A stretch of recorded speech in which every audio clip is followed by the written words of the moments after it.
কলকাতা হাইকোর্টের আইনজীবী এবং দিল্লির সুপ্রিম কোর্টের আইনজীবী। আমার ক্লায়েন্ট হচ্ছে শাহনাজ পারভিন, বয়স হচ্ছে 30 বছর, স্বামী নিজামুল ইসলাম, বাবা হচ্ছে শাহজাহান আলী এবং সাং হচ্ছে চল্লিশাপাড়া ওল্ড মালদা।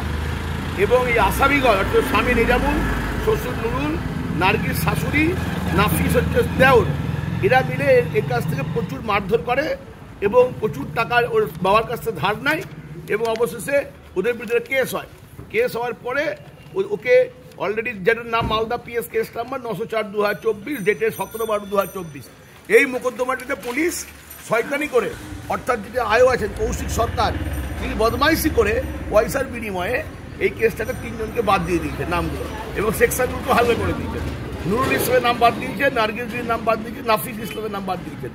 এই বাদ দেওয়ার ফলে ওরা এতটাই শয়তান হয়ে যায় এবং এতটাই বদমাইশ এবং সমাজ বিরোধী হয়ে যায় যে গত ইংরেজি 17/1/2025 তারিখ রাত্রি 11টার সময় আমার ক্লায়েন্টের বাড়ি ঢুকে তালাক বলে আমার ক্লায়েন্টকে, এবং তালাক বলে তাকে মারধর করে, প্রচণ্ড মারধর করে তার গলা টিপে হত্যা করার চেষ্টা করে, গোটা শরীরে আঁচড়ে দেয়, ব্রেস্টে আঁচড়ে দেয়, পাছায় আঁচড়ে দেয়, বুকে আঁচড়ে দেয়, হ্যাঁ, এবং স্তনে আঁচড়ে দেয় এবং সঙ্গে সঙ্গে তাকে মারধর করে, লাথি কিল ঘুষি মারে, গলা টিপে হত্যা করার চেষ্টা করে।